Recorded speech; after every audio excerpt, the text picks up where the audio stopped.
Today we will start chapter 4 linear equation in two variables। ठीक है, सबसे पहले हम देखेंगे कि लीनियर इक्वेशन कौन सी होती है। सपोज कोई भी हमारे पास इक्वेशन है 4x + 5 = 0 या फिर 3y + 9 = 5, कोई भी इक्वेशन है हमारे पास। अब वो इक्वेशन लीनियर कब होगी? अगर उसमें जो वेरिएबल है, अब वेरिएबल कांस्टेंट ये सब क्या होते हैं, देखो जो भी हमारे पास ये इंग्लिश अल्फ़ाबेट्स होंगे वो हमारे क्या होते हैं, वेरिएबल्स। ठीक है, ये है वेरिएबल, और जो वेरिएबल के साथ वाली वैल्यू होती है उसके मल्टीप्लाई में, वो उसका होता है कोफिशिएंट। ठीक है, जो हमारे अल्फ़ाबेट्स होंगे वो वेरिएबल्स होंगे, और जो अल्फ़ाबेट्स के साथ जो भी वैल्यू मतलब एक्स वाई जेड, ऑलमोस्टली हम यही लेते हैं, जो एक्स वाई जेड ये हम सब वेरिएबल्स लेते हैं, उसके साथ जो भी वैल्यू मल्टीप्लाई में होंगी वो कोफिशिएंट। और कोफिशिएंट्स में जो हम न्यूमेरिकल नेम देते हैं ऑलमोस्ट ए बी सी इस टाइप के, जैसे ax + b = 0। तो जो एक्स वाई जेड इस टाइप के जो हमारे अल्फ़ाबेट्स होते हैं इसको हम बोल देते हैं वेरिएबल्स। ठीक है, और जो ए बी सी ये सब हमारे क्या हो जाते हैं, कॉन्स्टेंट्स। क्या हो जाते हैं, कांस्टेंट। अब वेरिएबल और कांस्टेंट तो पता ही है ना क्या होता है। कांस्टेंट मतलब जिसकी वैल्यू चेंज नहीं हो सकती, वेरिएबल मतलब जो हम जिसकी वैल्यू चेंज हो सकती है। वेरी का मतलब ये होता है चेंज होना, वेरी टू एबल, जो कि चेंज हो सकती है वो वेरिएबल, और जो कभी भी चेंज नहीं होगी वो क्या होगी, कांस्टेंट। ठीक है, तो जो वेरिएबल होंगे उसके साथ मल्टीप्लाई में जो वैल्यू होगी वो उस वेरिएबल का कोफिशिएंट होगी, प्लस में जो भी अनदर वैल्यू होगी that are the constant term. ठीक है, अब लीनियर इक्वेशन का मतलब क्या होता है, जिसमें वेरिएबल की पावर 1 होगी। अब यह वेरिएबल क्या है, एक्स, अब इसकी कुछ पावर नहीं है, मतलब पावर कितनी होगी, 1। तो अगर हाईएस्ट पावर 1 है तो वो इक्वेशन लीनियर है। और अगर मान लो ऐसा हो गया कभी 4x² + 5x + 2 = 0, अब इसमें तो हाईएस्ट पावर कितनी आ गई, 2 आ गई, तो उस केस में ये लीनियर नहीं होगी, ये कौन सी हो जाएगी, क्वाड्रेटिक। ठीक है, तो बस सिंपल से इतना याद रखना है आपको, लीनियर इक्वेशन का मतलब होता है जिसमें वेरिएबल की जो पावर होगी वो कितनी होनी चाहिए, 1। अब linear equation in one variable मतलब देखो एक ही वेरिएबल है ना इसमें, सिर्फ x, तो ये होती है linear equation in one variable, जो कि आप ऑलरेडी पहले कर भी चुके हो। अब आता है कि linear equation in two variable. जो लीनियर इक्वेशन होती है टू वेरिएबल में वो किस फॉर्म में होती है, ax + by + c = 0। Linear equation in two variables. अब टू वेरिएबल का मतलब क्या है कि दो वेरिएबल होंगे अलग अलग, तो वो दो वेरिएबल हमने ले लिए कौन से, एक्स और वाई। एक्स और वाई दो वेरिएबल हो गए, और लीनियर, एक्स की पावर भी 1 है, वाई की पावर भी कितनी है, 1, तो इसलिए लीनियर भी हो गई। और एक्स और वाई दो वेरिएबल हैं, तो linear equation in two variables. और यहाँ पे जो ए बी और सी है वो हमारे तीनों क्या है, constant. A B C are constants. ठीक है, तो अब इसमें आपसे पूछा जाए कि कोफिशिएंट ऑफ एक्स, जो एक्स का कोफिशिएंट है, कोफिशिएंट ऑफ एक्स वो कितना हो जाएगा, एक्स के साथ वाला ए। ऐसे कोफिशिएंट ऑफ वाई, वाई के साथ क्या है, बी। और जो कांस्टेंट टर्म आएगी, देखो कांस्टेंट्स तो तीनों है, ए बी और सी। ठीक है, और कांस्टेंट टर्म वो होगी जिसके अंदर वेरिएबल नहीं होंगे, जैसे कि सी के साथ कोई भी वेरिएबल नहीं है, तो वो हमारी क्या होगी, कांस्टेंट टर्म। क्लियर है, वेरिएबल के साथ वाले जो होंगे वो उसके कोफिशिएंट्स ट्रीट होंगे, और जिसके में कोई वेरिएबल नहीं होगा that is our constant term. और इसे कांस्टेंट क्यों कहते हैं, मान लो जैसे हमारे पास कोई इक्वेशन है, जैसे 2x + 5y + 3 = 0। ठीक है, अब इसमें 2, 5 और 3 ये कांस्टेंट है क्या, 2, 5 और 3 की वैल्यू चेंज हो सकती है। हम ये तो नहीं कह सकते ना कि 2 3 के इक्वल होगा या 5 1 के इक्वल होगा, नहीं होगा। 2 तो 2 ही रहेगा, 5 ऑलवेज 5 रहेगा, 3 ऑलवेज 3 रहेगा, तो इनकी वैल्यू कभी भी चेंज नहीं हो सकती। तो इसीलिए 2, 5 और 3 क्या हो जाएंगे हमारे कांस्टेंट। और एक्स और वाई की वैल्यू वो डिपेंड करती है कि जो हमारे पास राइट हैंड साइड पे वैल्यू है वो क्या आएगी। जैसे मान लो हम वन वेरिएबल से करके देखते हैं। मान लो 2x प्लस हमारे पास लगा लो है 4 इक्वल्स टू 0, ठीक है। तो अब इसमें जो कांस्टेंट टर्म है 2 और 4 वो तो चेंज होंगे नहीं, बट x की वैल्यू चेंज हो सकती है। वो कैसे हो सकती है? अब हमने ऐसी वैल्यू बनानी है यहाँ पे कि जिसको सॉल्व करके हमारा आंसर कितना आना चाहिए, 0, क्योंकि इक्वेशन का मतलब ही क्या होता है कि बैलेंस सेम, कि जो लेफ्ट साइड पे जो वैल्यू होगी टोटल वो इक्वल होनी चाहिए राइट साइड पे।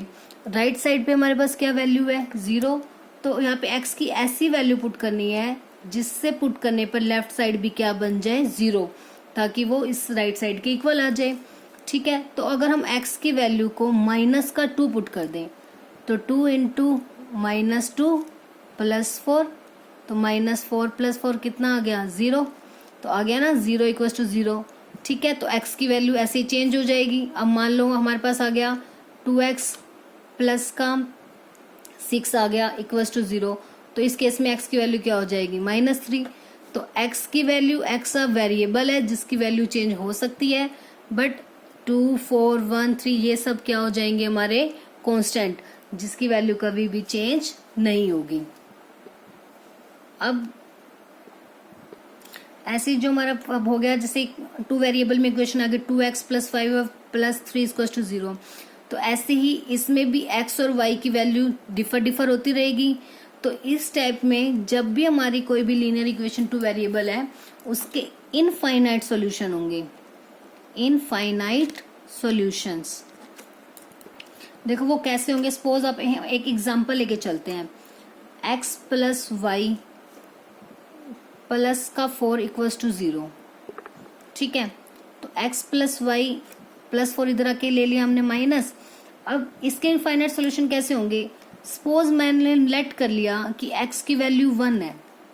अगर x की वैल्यू 1 है तो x के प्लेस पर 1 पुट कर दिया, -4, तो y की वैल्यू कितनी आ गई, -4 प्लस का 1 इधर आके क्या हो गया, -1 -5, ठीक है। अब मान लो मैंने x की वैल्यू ले ली 2, तो 2 प्लस वाई इक्वल्स टू -4, तो y की वैल्यू -4 प्लस 2 इधर आके क्या हो जाएगा, -6।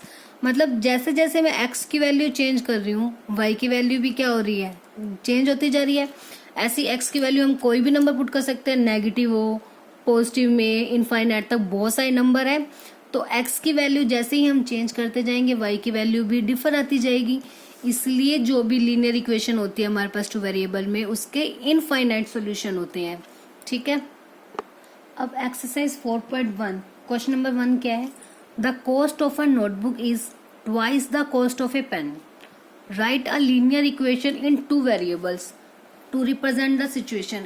जो ये सिचुएशन हमें दी हुई है कि जो नोटबुक की जो कॉस्ट है वो ट्वाइस मतलब डबल है पेन की कॉस्ट की, ठीक है। और लीनियर इक्वेशन बनानी है 2 वेरिएबल्स में, 2 वेरिएबल्स हैं तो सबसे पहले हमारे पास थिंग्स भी 2 है, नोटबुक और पेन।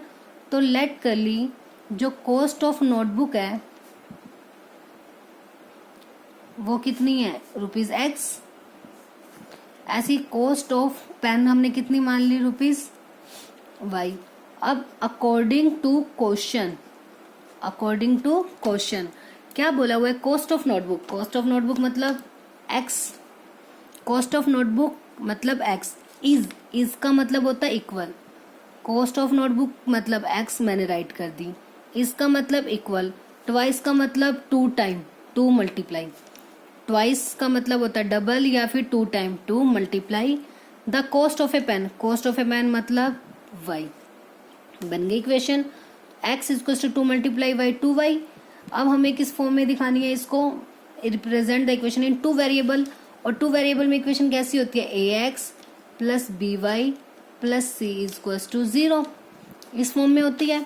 तो अब x प्लस का 2y इधर आके माइनस, बस कांस्टेंट टर्म तो क्या है 0, तो ये इक्वेशन आ गई हमारे पास x minus 2y equals to 0, linear equation in 2 variables, ठीक है।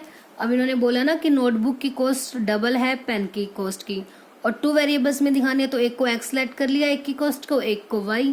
अब जो नोटबुक की कॉस्ट है वो डबल है पेन की कॉस्ट की, तो x इज टू 2y, तो that is our linear equation in two variable, बस प्लस 2y इधर आके क्या हो जाएगा minus. Now second some, express the following linear equation in the form of ax plus by plus c equals to 0 and indicate the values of a, b and c in each case। अब इसमें आपको ये linear equations given है first part से लेके 8 part तक सभी में, ठीक है।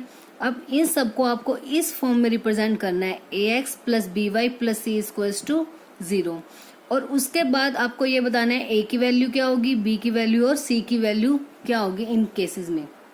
अब जब सबसे पहला क्या है 2x plus 3y equals to 9.35 बार। अब इसको हमने रिप्रेजेंट करना है किस फॉर्म में, ax plus by plus c equals to 0, ठीक है। तो बस सिंपल सा आपने एक चीज करनी है, जो भी राइट साइड पे वैल्यूज है आपने उसको लेफ्ट साइड पर लेके आना है, ठीक है। क्योंकि अब जो इक्वेशन हमें जिस फॉर्म में दिखाना है, देखो सारी वैल्यूज जो है हमारे पास x का वेरिएबल भी, y वेरिएबल भी और कॉन्स्टेंट टर्म सभी लेफ्ट साइड पे है, राइट साइड पे क्या आएगा 0। तो सिंपल आपने यही काम करना है इसमें भी, 2x प्लस 3y, ये प्लस की वैल्यू है इधर आके माइनस की, बस एज इट इज उठा के वैल्यू को आपने राइट करना है, विच इज इक्वल्स टू 0। बन गई इसी फॉर्म में। अब इसके साथ कंपेयर करोगे, compare it, pair with ax plus by plus c equals to 0। Compare करेंगे तो a की वैल्यू क्या आ गई, a क्या था x का कोफिशिएंट, मतलब x का कोफिशिएंट क्या है इसमें 2, ऐसे y की वैल्यू जो b का कोफिशिएंट है, सॉरी b मतलब जो y की वैल्यू कोफिशिएंट होगा, y का कोफिशिएंट कितना है 3, a की वैल्यू मतलब कोफिशिएंट ऑफ x, b की वैल्यू मतलब कोफिशिएंट ऑफ y। देखो y के साथ वाला b है तो y के साथ वाला b मतलब 3, और जिसके साथ कुछ भी नहीं है मतलब ये लास्ट कांस्टेंट टर्म c, वो क्या हो जाएगा माइनस 9.35 बार, विद साइन आपने उठाना है, c इक्वल्स टू माइनस का 9.35 बार।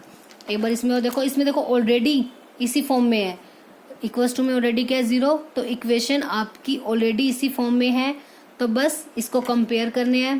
कंपेयर करेंगे तो a की वैल्यू कितनी आ जाएगी, x का कोफिशिएंट कितना है, इसके साथ कुछ नहीं है मतलब 1, a की वैल्यू 1, b की वैल्यू और c की वैल्यू, c की तो देखो डायरेक्ट सिंपल है माइनस का 10 जो कांस्टेंट है।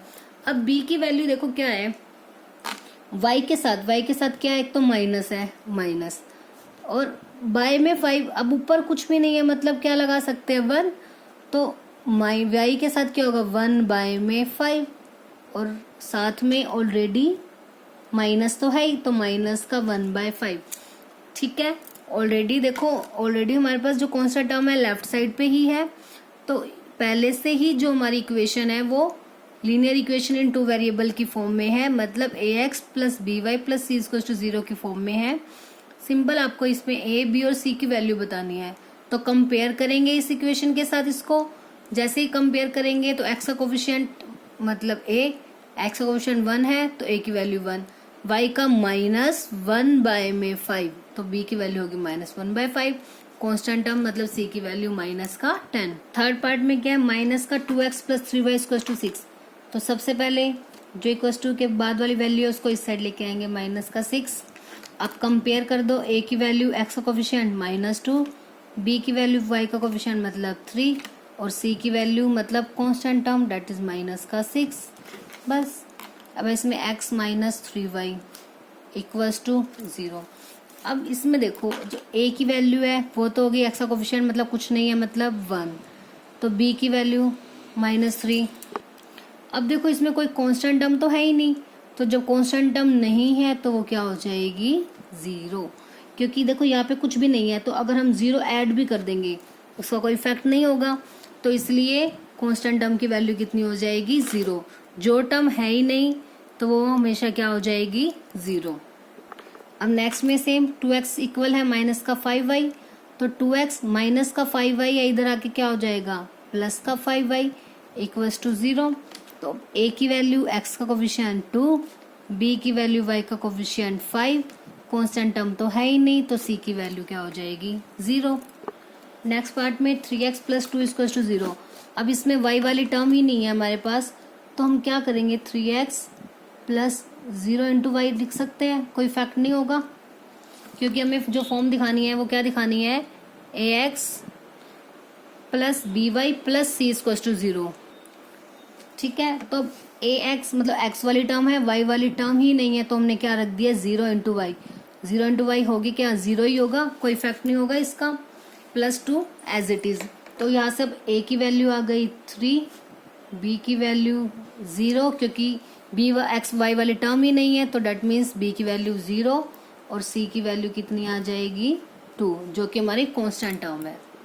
ठीक है, अब ऐसी नेक्स्ट में है, अब इसमें x वाली टर्म नहीं है, तो x वाली टर्म नहीं है, तो x वाली टर्म क्या हो जाएगी 0, 0x plus y minus 2 equals to 0। x की वैल्यू सॉरी a की वैल्यू क्या आ गई, अब इसमें x का कोफिशिएंट मतलब 0, y की वैल्यू मतलब 1, क्योंकि इसका कोफिशिएंट कितना होगा 1, इसके साथ कुछ भी नहीं है मतलब 1, तो c की वैल्यू माइनस का 2 कांस्टेंट टर्म। अब नेक्स्ट में 5 इक्वल्स टू 2x है, तो प्लस का 2x इधर आके क्या हो जाएगा माइनस का 2x, y वाली टर्म इसमें भी नहीं है, 0y लिख सकते हैं, और 5 ऑलरेडी उधर था, तो प्लस का 5 इक्वल्स टू 0, a की वैल्यू माइनस का 2, b की वैल्यू 0 और c की वैल्यू 5। ठीक है, तो बस लीनियर इक्वेशन इस टाइप से फॉर्म होगी, ax plus b y plus c equals to 0। तो जो x का कोफिशिएंट होगा वो a होगा, y का कोफिशिएंट b, और कांस्टेंट टर्म क्या हो जाएगी c। बस ये 4.1 में आपके 2 ही क्वेश्चन थे, ये कंप्लीट हो गए।